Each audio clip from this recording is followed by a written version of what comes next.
Bonjour, je me présente Fabien Xpili, consultant formateur. Nous allons aujourd'hui voir une capsule de formation sur l'animation d'un tutorat asynchrone.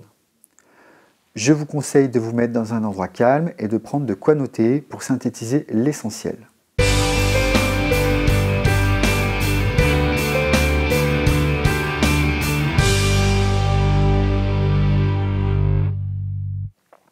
Le tutorat asynchrone va avoir principalement trois objectifs. Le premier va permettre d'avoir un contact régulier avec un apprenant par le biais d'une plateforme. On va souvent l'appeler également forum de discussion. Donc il est important d'avoir un forum pendant toute la durée d'une formation Blended Learning afin que l'apprenant puisse y déposer des questions et que vous puissiez y répondre. Le deuxième objectif va également être de motiver les apprenants et de créer des échanges entre pairs. L'apprenant peut se sentir parfois un peu seul derrière son écran. Le fait d'animer un tutorat asynchrone va permettre aux différents apprenants d'avoir des échanges et puis d'être au courant de ce qui se passe, de pouvoir éventuellement réagir sur un message qu'aurait pu déposer un apprenant ou bien vous en tant que formateur.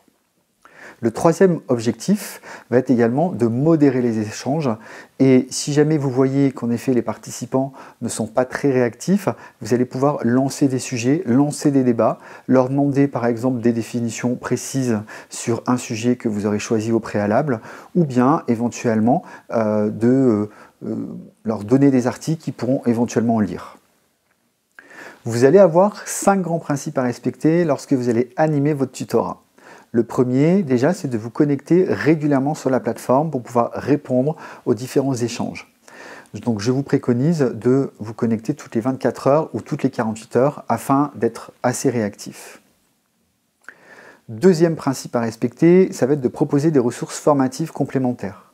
Vous savez que parfois, vous avez des supports de formation qui sont mis plusieurs mois à l'avance et qu'il est nécessaire de les réactualiser.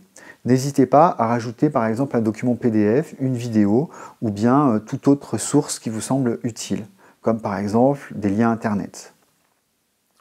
Troisième principe à respecter, toujours également dans le cadre de la plateforme, de rappeler les dates des tutorats synchrones pour avoir le plus de participants possible.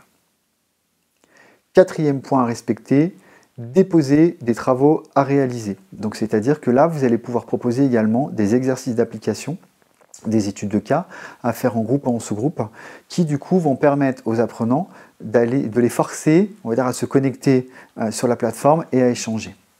Cinquième principe, il va être important également que vous soyez en mesure de modérer les échanges entre les apprenants pour que, on va dire, l'ambiance générale de travail reste la plus cordiale possible.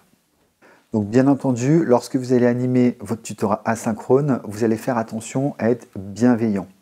Faites toujours attention aussi à bien relire vos messages avant de les envoyer pour vérifier qu'il n'y ait pas de coquilles au niveau de l'orthographe ni de la syntaxe. Assurez-vous également que vous avez apporté une réponse complète à l'apprenant.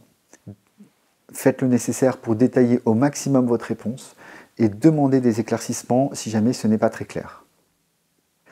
Je vous remercie de m'avoir écouté pour cette capsule de formation. N'hésitez pas à revenir vers moi si vous avez besoin d'informations complémentaires.